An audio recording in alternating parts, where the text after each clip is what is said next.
DD किसान, बदलते भारत की शान।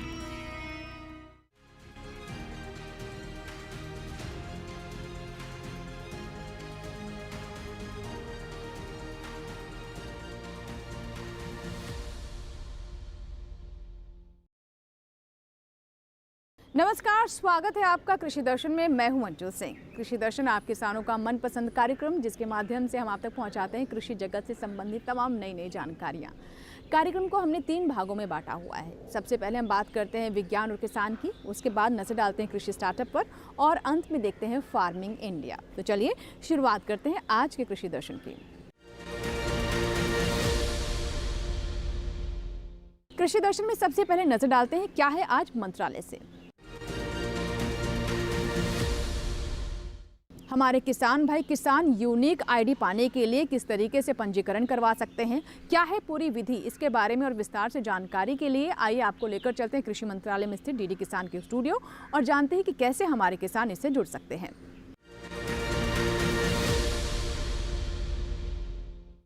किसान भाइयों, आपने किसान यूनिक आईडी कार्ड के बारे में सुना होगा। किसान रजिस्ट्री, फार्मर रजिस्ट्री, किसान आईडी, फार्मर आईडी, यह सब एक ही बातें हैं, यानी किसान यूनिक आईडी कार्ड से संबंधित बातें हैं। इसके बनाना इसलिए ज़रूरी है किसान भाइयों, सभी किसानों को, क्योंकि सारी शासकीय योजनाओं का लाभ जब ही मिल सकेगा जब आपके पास किसान यूनिक आईडी कार्ड होगा। और प्रयास करें कि 31 दिसंबर के पहले बना लें तो काफ़ी अच्छा रहेगा। और यहाँ तक कि किसान सम्मान निधि भी अब इसी से दिया जाएगा, जिसके पास यूनिक किसान आईडी कार्ड होगा। और जिसको नया उसमें रजिस्ट्रेशन करना है उनको किसान यूनिक आईडी कार्ड होना ज़रूरी होगा। इसीलिए किसान भाई उसको अवश्य ही बनवा लें।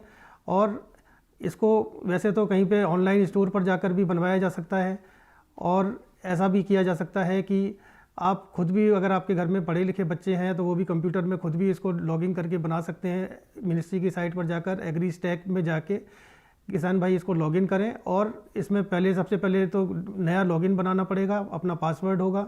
और इसके लिए किसान भाई यह ध्यान रखें कि 2 चीज़ें उनके पास आवश्यक रूप से हों, आधार कार्ड और फिर उनके दस्तावेज, जो ज़मीन के दस्तावेज हैं। आधार, ये एक तरह से किसान का आधार कार्ड ही है, किसानी का, खेती किसानी का आधार कार्ड है जो किसान यूनिक आईडी कार्ड है। आधार कार्ड की आप उसमें जैसे ही एंट्री करेंगे लॉगिन करके कंप्यूटर में, तो उसमें पूरा डिटेल अपने आप आ जाएगा ऑटोमेटिकली। और उसके बाद वो, लेकिन यह ध्यान रखें वो आधार कार्ड उनका फ़ोन से लिंक्ड होना चाहिए। और वो फ़ोन नंबर बदल भी सकते हैं, बाकी जानकारी नहीं बदल सकते, पर फ़ोन नंबर चाहें तो बदल भी सकते हैं। फिर उसमें OTP आएगा, एक पासवर्ड आएगा, जिसके बाद उनका उसमें रजिस्ट्रेशन हो जाएगा। उसके बाद उनको ज़मीन की जानकारी उसमें सब भरना पड़ेगा। और सारी जानकारी जब वो भर देंगे तो वह रेवेन्यू डिपार्टमेंट से जैसे ही टैली हो जाएगा तो उनका एक यूनिक आईडी जब जनरेट हो जाएगा, यही किसान यूनिक आईडी कार्ड होगा। और अगर कुछ उसमें प्रॉब्लम आता है तो दोबारा से फिर उसको भर के देखें तो एक बार यूनिक आईडी कार्ड बन जाएगा। तो किसान भाइयों, आगे भी आपको कोई शासकीय योजनाओं का अगर लाभ लेना है, जैसे बीमा है या कोई भी चीज़ है या कोई नई योजना सरकार की आती है, तो किसान यूनिक आईडी कार्ड होना आवश्यक है। और यह डिजिटल एग्रीकल्चर मिशन जो भारत सरकार के कृषि मंत्रालय द्वारा चलाया जा रहा है, उसका एक भाग है। तो इसमें सहयोग करें किसान भाई और आगे आएँ और लाभ कमावें। आइए कृषि दर्शन में नजर डालते हैं विज्ञान और किसान पर।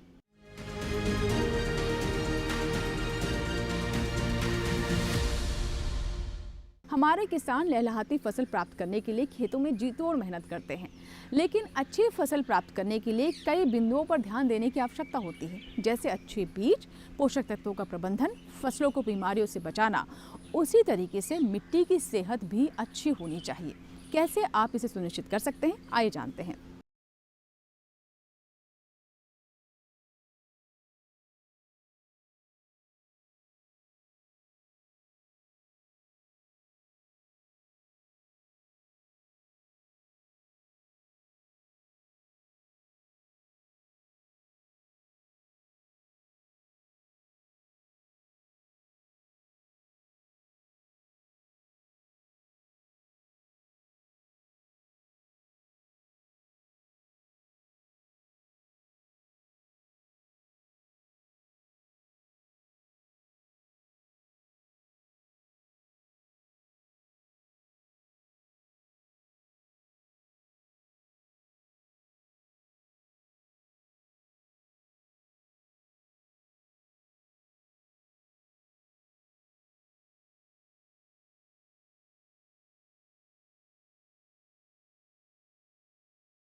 बना सकते हैं।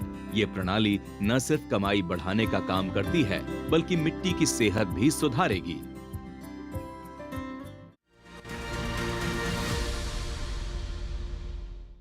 इसी के साथ ही कृषि दर्शन में यहाँ वक्त एक छोटी सी ब्रेक का। ब्रेक के बाद भी कार्यक्रम जारी रहेगा। वापस आएंगे तो बात करेंगे कृषि स्टार्टअप की। कहीं मत जाइएगा, देखते रहें कृषि दर्शन।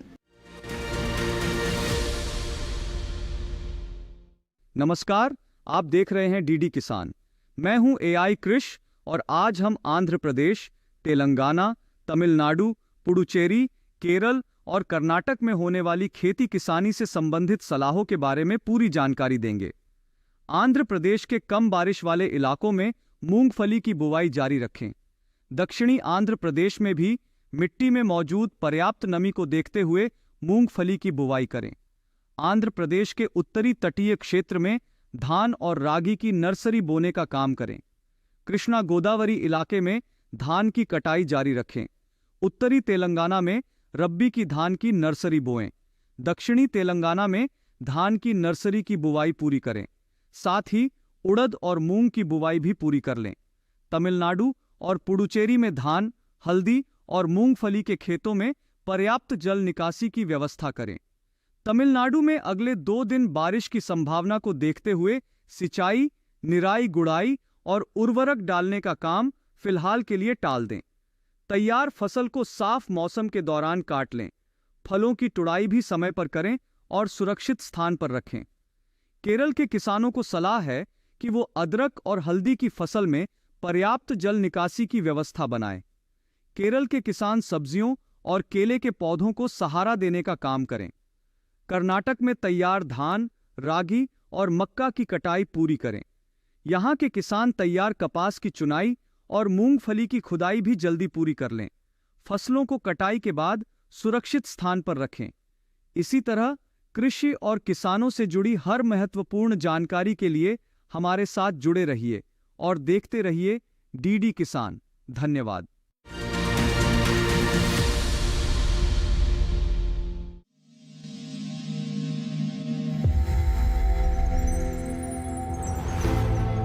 आत्मनिर्भर किसान, भारत की शान। उत्पादन में आत्मनिर्भर होने के साथ साथ फसल की कटाई के उपरांत उपज की हानि को रोकने, ग्रामीण क्षेत्रों में रोजगार सृजन करने और बीज से बाजार तक के विजन को मजबूती देने के उद्देश्य से 1 वर्ष पूर्व माननीय प्रधानमंत्री श्री नरेंद्र मोदी जी ने एक महत्वाकांक्षी केंद्रीय योजना एग्रीकल्चर इंफ्रास्ट्रक्चर फंड की शुरुआत की। इस आधुनिक इंफ्रास्ट्रक्चर से कृषि आधारित उद्योग लगाने में एक बहुत बड़ा बदलाव आएगा और बहुत बड़ी गति आएगी। साथियों, अब हम उस स्थिति की तरफ बढ़ रहे हैं जहां गांव के कृषि उद्योगों से फूड आधारित उत्पाद शहर जाएंगे और यही तो आत्मनिर्भर भारत अभियान का संकल्प है। एग्रीकल्चर इंफ्रास्ट्रक्चर फंड से पात्र लाभार्थी गोदामों का निर्माण कर सकते हैं। छटाई या ग्रेडिंग इकाई, पैकिंग हाउस, सप्लाई चेन और कोल्ड चेन जैसी सुविधाएं या फिर प्राथमिक कृषि प्रसंस्करण केंद्र की स्थापना कर सकते हैं। इस योजना के तहत पात्र लाभार्थियों को 2 करोड़ रुपए तक के ऋण पर अधिकतम 7 वर्ष के लिए ब्याज में 3% तक की छूट दी जा रही है।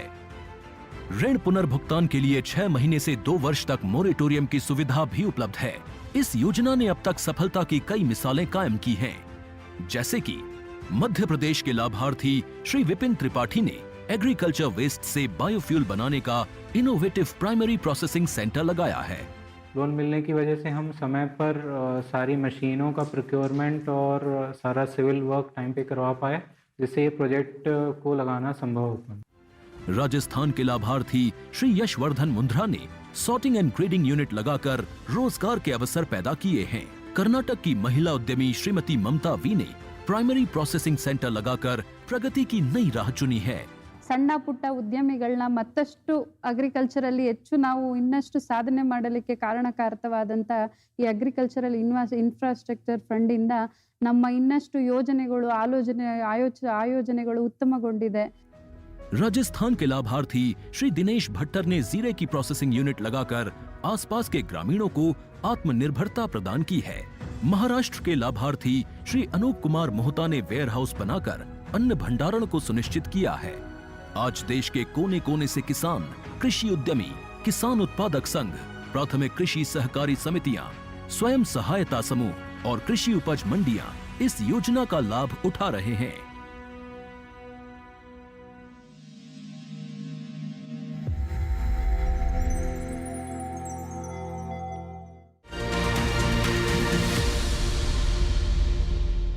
ब्रेक के बाद एक बार फिर आपका स्वागत है। आप देख रहे हैं कृषि दर्शन। आइए अब नजर डालते हैं कृषि स्टार्टअप पर।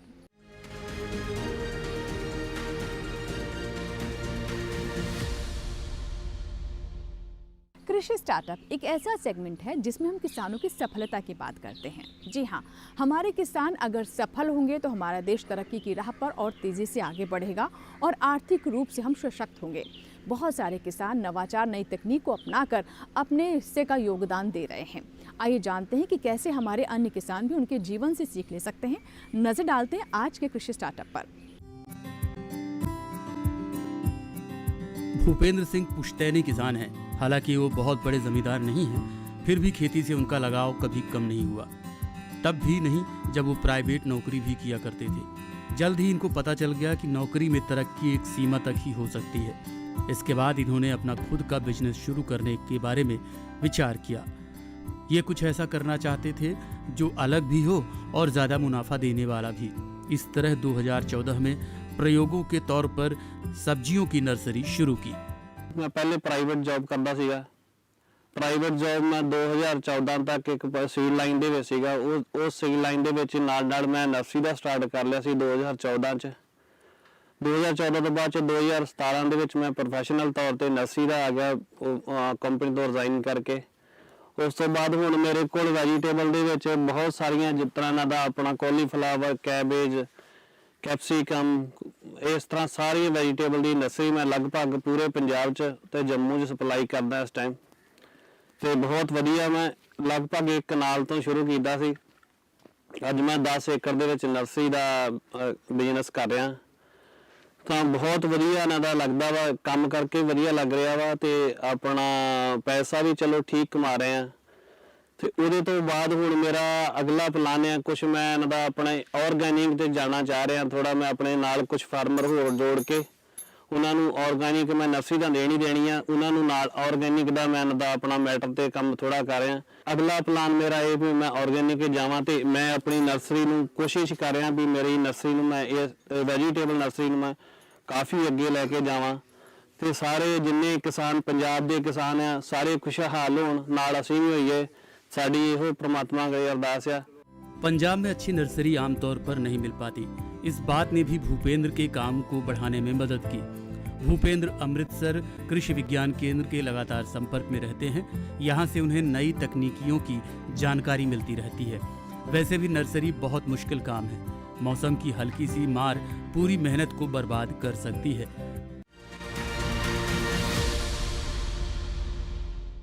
इसी के साथ ही यहाँ वक्त एक छोटे से ब्रेक का। ब्रेक के बाद जब वापस आएंगे तो बात करेंगे फार्मिंग इंडिया की। कहीं मत जाइएगा, देखते रहे कृषि दर्शन। नमस्कार किसान मित्रों, मैं हूँ आपकी एआई एंकर भूमि। आज हम बात करेंगे अदरक की खेती के बारे में, जो किसानों के लिए आय बढ़ाने का एक शानदार विकल्प है। अदरक न केवल मसाले के रूप में इस्तेमाल होता है, बल्कि इसका औषधीय महत्व भी है, जिससे इसकी बाजार में हमेशा मांग बनी रहती है। खेत की तैयारी और बुवाई अदरक की खेती के लिए दोमट मिट्टी सबसे उपयुक्त मानी जाती है, जिसमें पानी का निकास अच्छा हो। बुवाई से पहले खेत की गहरी जुताई करें और उसमें जैविक खाद मिलाएं। बुवाई के लिए स्वस्थ और अंकुरित कंधों का चयन करें। कंधों को 5-7 सेंटीमीटर गहराई पर लगाएं और पंक्तियों के बीच 25-30 सेंटीमीटर का फासला रखें। देखभाल और सिंचाई अदरक की अच्छी पैदावार के लिए खरपतवार नियंत्रण और समय पर सिंचाई करना जरूरी है। पहली सिंचाई बुवाई के तुरंत बाद करें और उसके बाद 10-15 दिनों के अंतराल पर। जैविक कीटनाशकों और फफूंदनाशकों का इस्तेमाल फसल को रोगों और कीटों से बचाने में मदद करता है। कटाई और बाजार अदरक की कटाई रोपण के 8-10 महीने बाद की जाती है। कटाई से पहले मिट्टी की नमी का ध्यान रखें ताकि कंद टूटे नहीं। कटाई के बाद कंधों को साफ करके छांटें और अच्छी तरह पैक करें। बिक्री के लिए पास की मंडियों, प्रोसेसिंग कंपनियों या निर्यातकों से संपर्क करें। फायदे अदरक की खेती में कम लागत पर अधिक मुनाफा मिलता है। जैविक तरीके अपनाकर फसल की गुणवत्ता और बाजार में इसकी कीमत को बढ़ाया जा सकता है। तो किसान भाइयों, अदरक की खेती से लाभ कमाएं और अपनी आर्थिक स्थिति मजबूत करें। आज के लिए बस इतना ही। आप देखते रहिए डीडी किसान। धन्यवाद।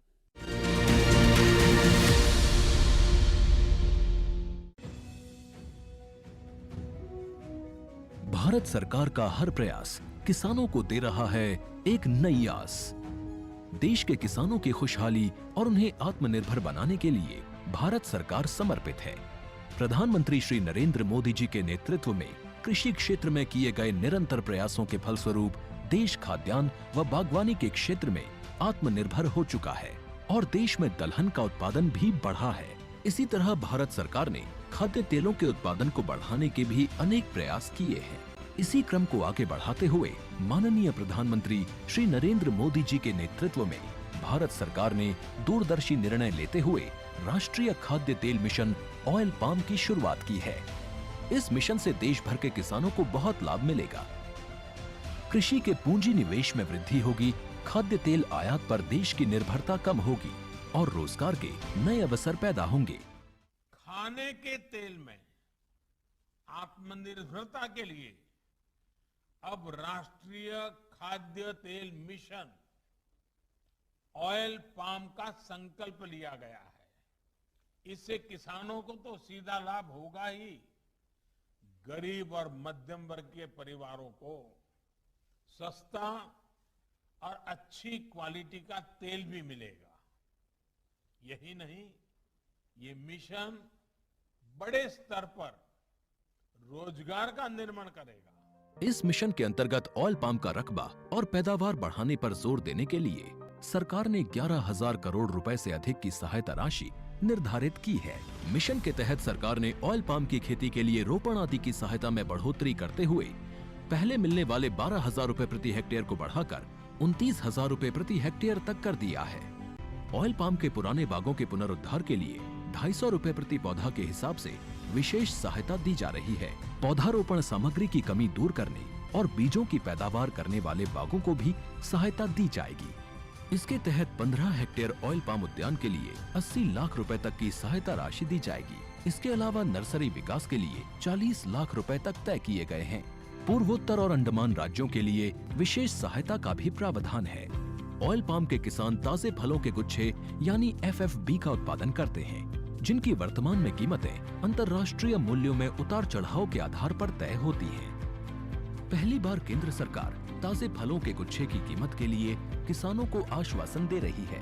ये व्यवहार्यता मूल्य यानी VP कहलाएगा, यानी किसानों को कोई घाटा नहीं होने दिया जाएगा। व्यवहार्यता मूल्य VP तय करने की शुरुआत 1 नवंबर से होगी और अगले वर्ष 31 अक्टूबर तक जारी रहेगी। इसे ऑयल पाम वर्ष कहा जाएगा। इस योजना के तहत वर्ष 2025-26 तक ऑयल पाम का रकबा 6.5 लाख हेक्टेयर सृजित करने और कच्चे ऑयल पाम की पैदावार वर्ष 2025-26 तक 11.20 लाख टन पहुंचाने का लक्ष्य निर्धारित किया गया है। सरकार के इस महत्वपूर्ण निर्णय से देश में ऑयल पाम की खेती करने वाले किसानों में विश्वास पैदा होगा और वे खेती का रकबा बढ़ाएंगे। इस तरह पाम ऑयल का उत्पादन भी बढ़ेगा, जिससे किसानों की आय बढ़ेगी और ग्रामीण अर्थव्यवस्था भी सुदृढ़ होगी।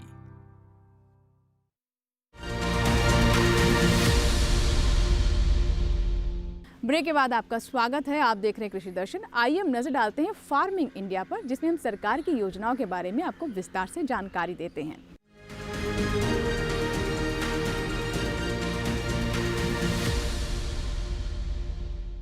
फार्मिंग इंडिया में आइए सबसे पहले आपको लेकर चलते हैं हमारे AI एंकर कृष के पास और जानते हैं क्या जानकारियां हैं आप किसानों के लिए। नमस्कार किसान मित्रों, मैं हूं आपका AI एंकर कृष। कपास की खेती करने वाले किसानों के लिए खुशखबरी है। इस बार बारिश और कम उत्पादन के अनुमान की वजह से कपास की कीमतें न्यूनतम समर्थन मूल्य MSP से अधिक रहने की संभावना है। बाजार विशेषज्ञों के अनुसार कपास की आपूर्ति कम होने के कारण इसकी मांग बढ़ी है, जिससे किसानों को बेहतर दाम मिलने की उम्मीद है। भारत में कपास उत्पादन इस साल अनुमानित तौर पर कम हुआ है, जिसका मुख्य कारण मौसम की अनिश्चितता और खेती क्षेत्र में गिरावट है। हालांकि इसका फायदा अब किसानों को मिलेगा। जिन किसानों के पास अच्छी गुणवत्ता की कपास है, उन्हें स्थानीय मंडियों में अच्छे दाम मिलने की संभावना है। सरकार ने भी किसानों को न्यूनतम समर्थन मूल्य का लाभ दिलाने के लिए तैयारियां की हैं। लेकिन बाजार की मौजूदा स्थिति को देखते हुए कपास की खुली नीलामी में इससे भी ऊंचे दाम मिल सकते हैं। किसान भाई अपनी फसल बेचने से पहले बाजार का रुझान जरूर जांचें और सही समय पर फसल को बेचें, ताकि उन्हें अधिक से अधिक लाभ मिल सके। आज के लिए बस इतना ही। आप देखते रहिए डीडी किसान। धन्यवाद। फार्मिंग इंडिया में आज हम आपको जानकारी देंगे ई-नैम के बारे में। हमारे किसानों को अपनी उपज का सही भाव मिले, इसके लिए सरकार लगातार प्रयास कर रही है और उन्हीं में से एक बहुत ही महत्वपूर्ण कदम है ई-नैम, जिसके माध्यम से हमारे किसान डिजिटली घर बैठे अपनी उपज को देश के किसी भी कोने पर अच्छे भाव पर बेच सकते हैं। कैसे आप इसका लाभ ले सकते हैं और इससे जुड़ी और कौन सी विशेष बातें हैं, आइए जानते हैं इस रिपोर्ट में।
तो ये था हमारा आज का कृषि दर्शन। हमें पूरी उम्मीद है कि आज के कार्यक्रम में जो जानकारियां हमने आप तक पहुंचाई हैं, उससे हमारे किसानों को ज़रूर लाभ होगा।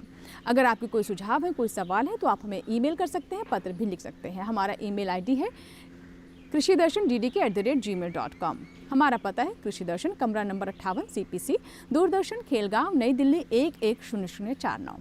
आप हमारे ये कार्यक्रम हमारे YouTube चैनल पर भी देख सकते हैं। इसके लिए टेलीविजन स्क्रीन पर दिखाए जा रहे इस QR कोड को स्कैन करें और YouTube पर भी देखिए कृषि दर्शन। आपके ईमेल्स और पत्रों का हमें इंतजार रहेगा। आपके सुझाव हमें कार्यक्रम को और बेहतर करने में मदद भी करते हैं। कृषि दर्शन के एक और अंक में कुछ और जानकारियों के साथ फिर होगी आपसे मुलाकात। तब तक के लिए नमस्कार।